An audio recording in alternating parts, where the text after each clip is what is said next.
자, 모듈 활용해서 마지막 예제 볼게요. 요거는 예제 분량이 좀 굉장히 길어서 제가 스텝 1하고 스텝 2로 끊었습니다. 기본적인 기능은 이제 아이디를 입력하세요 라고 해서 이제 메시지 박스 나오고 확인 버튼 누르면 거기로 포커스가 가는 거고요. 입력했을 때 입력값에 대한 형식도 검사를 해주는 기능이에요.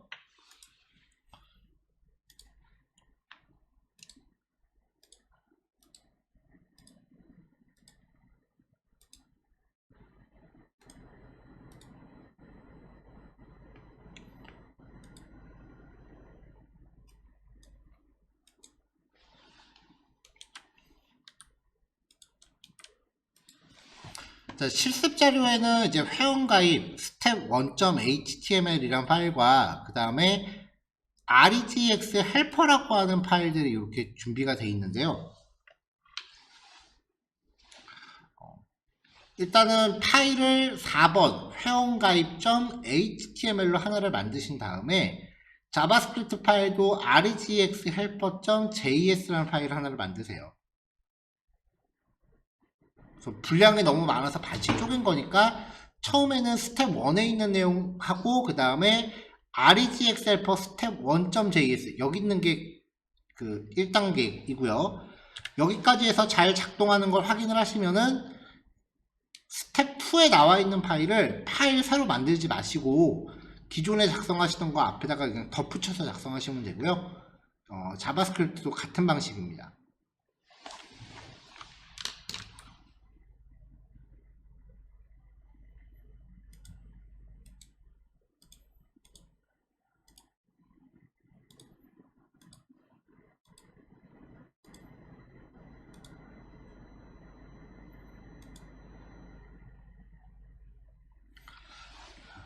폼 호리존탈 안에 필드 컨테이너라고 하는 div로 입력 항목들을 쭉 이렇게 나열했어요. 먼저 폼 호리존탈에 적당한 CSS 잡아줬고요. 테두리랑 넓이 가운데 배치 뭐 이런 작업이죠. 입력 필드 하나를 표현하기 위해서 div 태그에 필드 컨테이너라는 걸 이렇게 감싸놨고요. 그래서 여기 보시면은 필드 컨테이너에 대해서 플렉스니까 가로 배치인 거죠.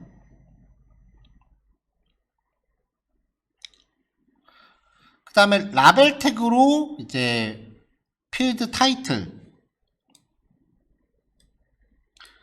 아이덴티파이는 여기 별표를 표시해 놓은 거고요.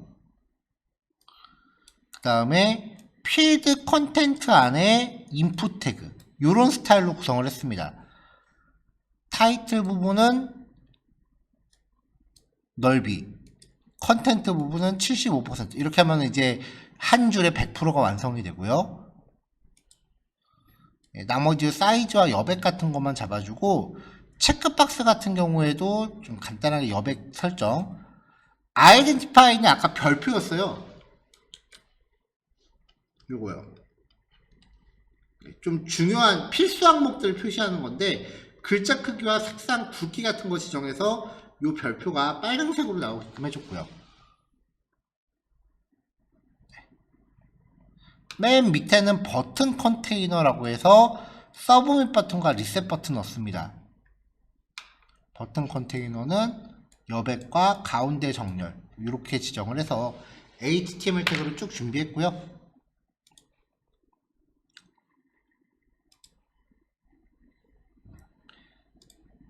라벨 div 안에 인풋 여기도 마찬가지고요. 이름 입력도 마찬가지고 이메일도 마찬가지고요. 연락처. 라디오 버튼 같은 경우는 라벨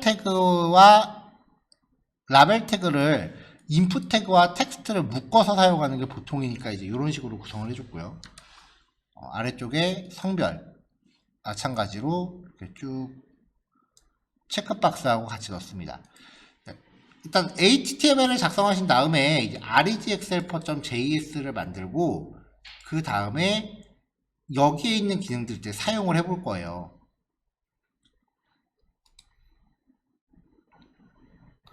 자, 그럼 이제 regxhelper의 스텝 1입니다. regxhelper라고 하는 객체를 준비하고요. value라는 함수를 하나 넣어놨습니다. 자, 이 함수는요, 검사하고자 하는 인풋 태그의 선택자, 샵 유저 아이디, 그 다음에 값이 입력되지 않았을 때 표시할 메시지 내용을 파라미터로 받아요.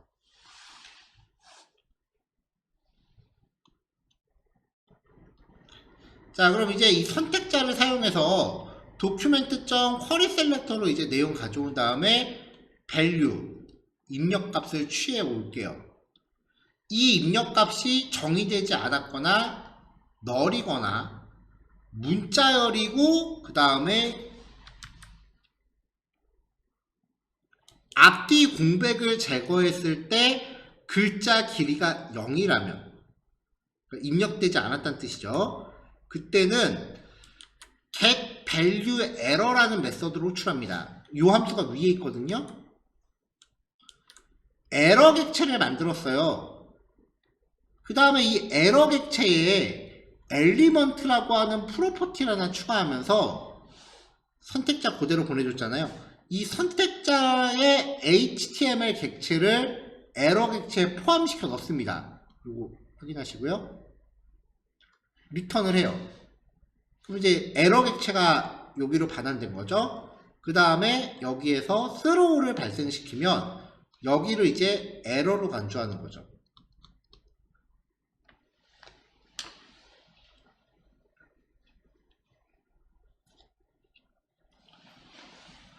정상적인 경우에는 그냥 넘어가니까 true를 리턴할 겁니다.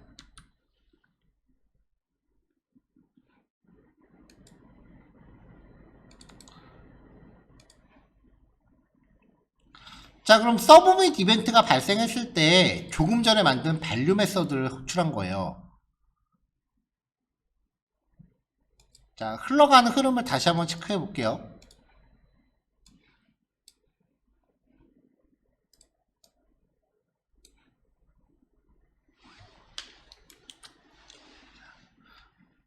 자, 먼저 여기서 호출했어요. 그러면은 여기에 샵 유저 아이디가 들어오고요. 여기는 아이디를 입력하세요 라고 들어가겠죠. 자, 샵 유저 아이디의 입력값을 취했는데 내용이 없다 라고 하면은 여기가 호출되잖아요. 아까 위에서 봤듯이 에러 객체를 생성을 해요. 얘가 리턴되면 여기가 에러가 되는 건데, 이 throw로 에러를 발생시키면은 연쇄 반응이 일어난다고 했었죠. 그래서 여기가 에러인 것과 동시에 얘를 호출한 여기도 에러가 돼요. 근데 마침 여기를 try catch로 감싸놨단 말이죠. 그럼 에러가 났을 때 일로 건너뛰겠죠. 이때 전달되는 이 에러 객체가 여기에서 만들어준 에러 객체입니다.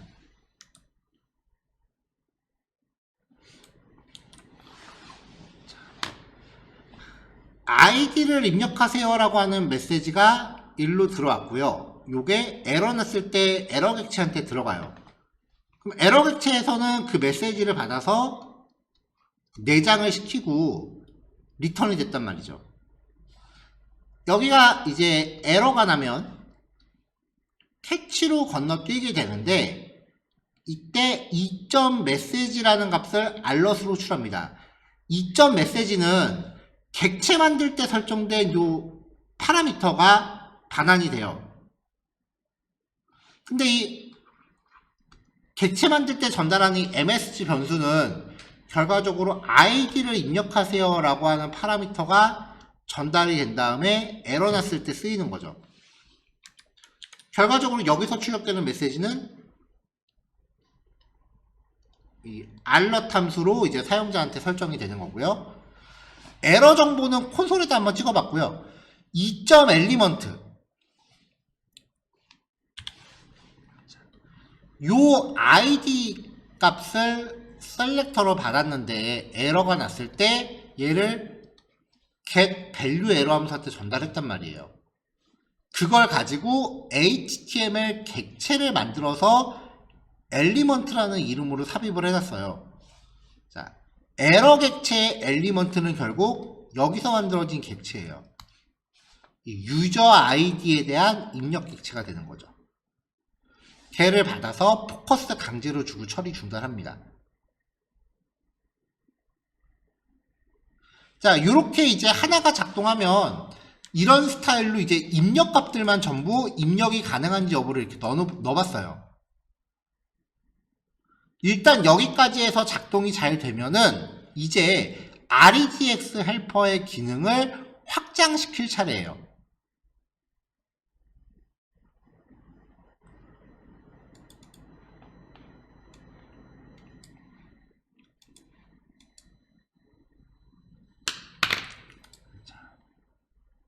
자, 그래서 이제 REDX 헬퍼의 기능들을 점점점 이렇게 늘려갔습니다.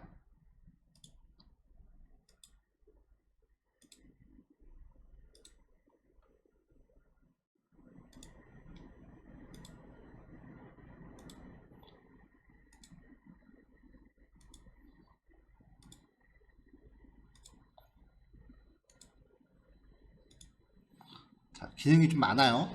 아마 이거는 오늘 시간 안에 실습이 다 안 되실 거예요. 그리고 이 REDX 헬퍼라고 하는 이 코드는 원래 자체가 이제 수업용으로 만들어진 코드가 아니고요. 제가 실제 제 업무할 때 사용하는 코드예요. 그래서 여기에서 기능이 늘어나면 이제 스텝 2로 넘어가서 요 트라이 안에 아까는 value라는 메서드들만 이렇게 쭉 호출했는데 호출할 기능들이 늘었으니까 이렇게 다양하게 호출해 가면서 입력 값들을 전부 검사를 하는 겁니다.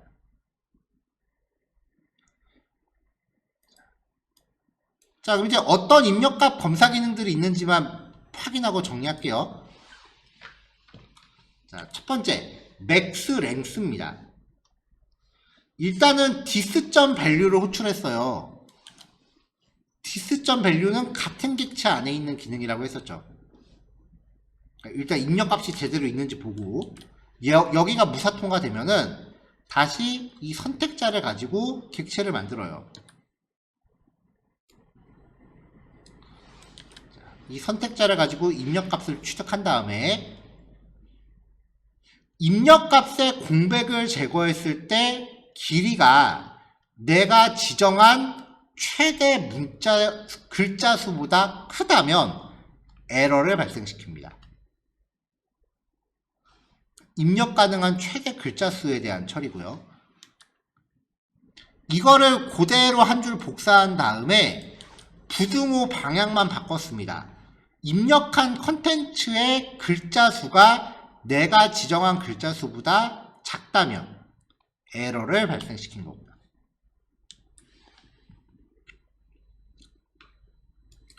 자, 요거는 비밀번호 확인 기능 때문에 준비한 건데요. 첫 번째 선택자와 두 번째 선택자를 받아요.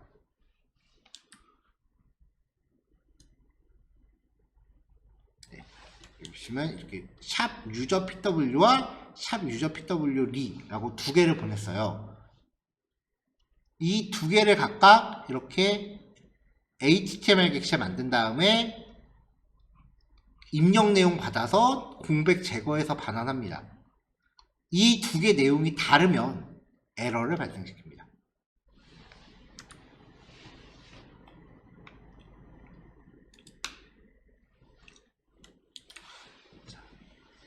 얘는 체크박스나 라디오에 대한 선택자를 가져옵니다. 쿼리 셀렉터 올로 다 가져오고요. 배열로 바꿔서 얘를 필터 함수를 겁니다. 필터링할 기준은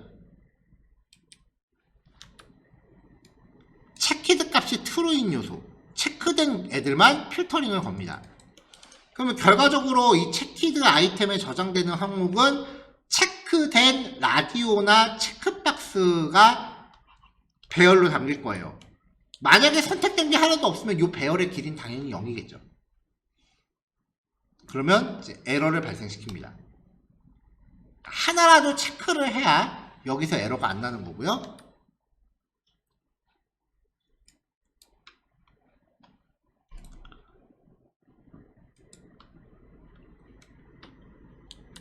같은 방식으로 라디오 버튼이나 체크박스 버튼 객체들을 만든 다음에 array.from으로 배열로 바꾸고 필터 함수로 체키드가 true인 거, 선택된 항목만 걸러내요.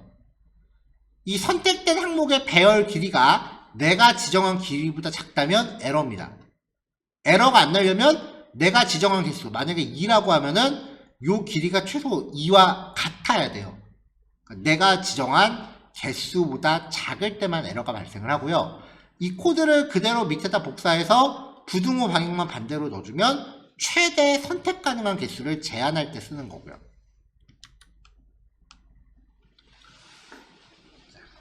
이제 정규 표현식입니다. 정규 표현식에 대해서는 일전에 한번 소개를 해드렸었죠. 오늘 실습 자료랑 같이 배포해드린 게 정규 표현식에 대해서 정리한 건데 여기까지 우리가 저번에 봤던 거고요. 여기부터 보시면은 자주 쓰이는 정규 표현식을 제가 모아놨어요. 숫자만 검사하는 거. 모든 글자가 0에서 9 사이, 모든 글자가 알파벳 A에서 Z, 대문자 A에서 Z, 즉 영어로만 돼 있는지 검사하는 거고요. 얘는 한글로만 돼 있는지, 영어와 숫자만 허용하는 경우, 한글과 숫자만 허용하는 경우. 여기까지는 대충 알겠는데 그 다음 거부터가 좀 복잡해요. 이메일 형식 검사입니다. 그러니까 요거는 직접 타이핑하지 마시고 여기서 드래그하면 복사되거든요. 그래서 배포해드린 PDF 파일에서 드래그해서 쓰세요. 이거 기억하거나 이해한다 그래서 정신건강에 별로 그렇게 도움되는 애들이 아니에요. 자, 얘는 핸드폰 번호입니다. 빼기 이유 없이 쓰는 거예요. 01은 무조건이고요. 세 번째 글자가 0이거나 1이거나 6에서 9 사이. 요즘은 그냥 010이라고만 해도 상관없을 것 같긴 해요. 그 다음에 디시멀, 10진 숫자가 3글자, 5어 4글자. 그 다음에 숫자가 4글자. 핸드폰 번호 형식이고요. 그 다음은 전화번호입니다. 지역번호 2에서 3글자, 가운데 3에서 4글자, 그 다음에 끝에서 4글자.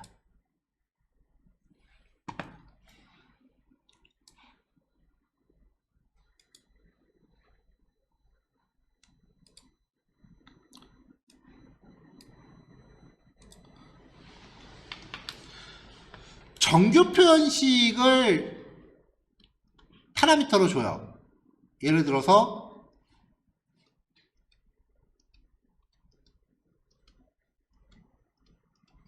이렇게 숫자만 되어 있는지 검사하는 정규 표현식을 줘요. 얘한테 테스트를 겁니다. 파라미터로 전달된 선택자 객체의 입력값의 앞뒤 공백 제거한 내용이 이 정규 표현식에 부합하지 않는다면 에러를 발생시킵니다. 그럼 이제 이 REDX 테스트라는 함수를 호출하려면 매번 정규 표현식을 파라미터로 줘야 돼요. 근데 정규 표현식을 파라미터로 준다는 게 되게 번거로운 일이거든요. 그래서 이 REDX 테스트를 내부적으로 호출하는 함수로 다시 만든 거예요. dis.REDX 테스트 검사할 HTML 태그 객체 선택자 에러 메시지 정규 표현식. 요게 포인트예요. 정규 표현식을 여기다 박아 놓습니다. 그럼 얘가 이걸 호출했다가 에러가 나면은 여기서 에러 처리할 거고요. 에러 안 나면 정상적으로 리턴 되겠죠. 그럼 우리는 이 num이라는 함수만 호출하면은 얘가 안에 박혀 있으니까 앞으로 이 정규 표현식은 신경 쓰지 않고 메서드 이름만 기억하면 되는 거예요. 그러니까 대체로 이런 식으로 모듈화를 하는 게 이 안에 있는 코드를 두 번 다시 들여다보고 싶지 않다라는 표현이기도 해요. 적어도 저는 그래요. 자, 이제 나머지 쭈쭈 갈게요. ENG, 영문, KUR, 한글, 이엔지넘, 영문 숫자, KOR넘, 한글 숫자, 이메일 형식 검사 좀 길죠.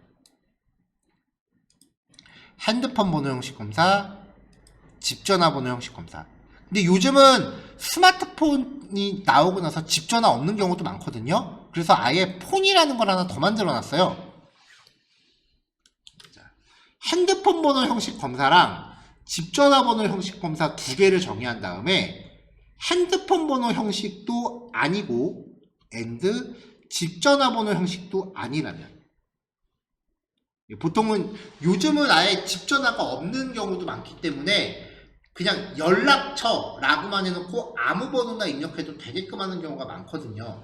그래서 두 가지 형식을 동시에 검사하는 케이스로 만들어 놨습니다.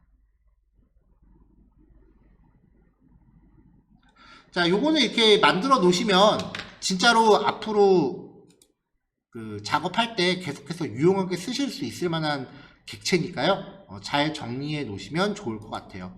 실습 시간이 좀 오래 걸리실 겁니다. 그래서 요거까지 하고 이제 오늘 수업은 마무리하는 걸로 할게요. 다음 시간에는 이제 이 모듈이라는 개념을 누군가가 만들어서 온라인에 업로드를 하는 거예요. 만약에 제가 이 REGXL퍼라는 요 코드를 온라인에 업로드하면 필요한 사람들이 다운받아서 쓸 수 있겠죠. 자바스크립트가 그런 식으로 배포되는 게 굉장히 잘 돼 있어요. 그런 걸 사용해서 다음 시간에는 이제 오픈소스 라이브러리들에 대해서 소개를 해드릴 겁니다. 제가 자주 쓰는 라이브러리들 위주고요. 요거를 익히게 되시면 이제 원하시는 기능을 내가 어떻게 접근하면 될지에 대한 가이드가 생길 거예요. 자, 그래서 내용 설명 여기까지 하겠습니다.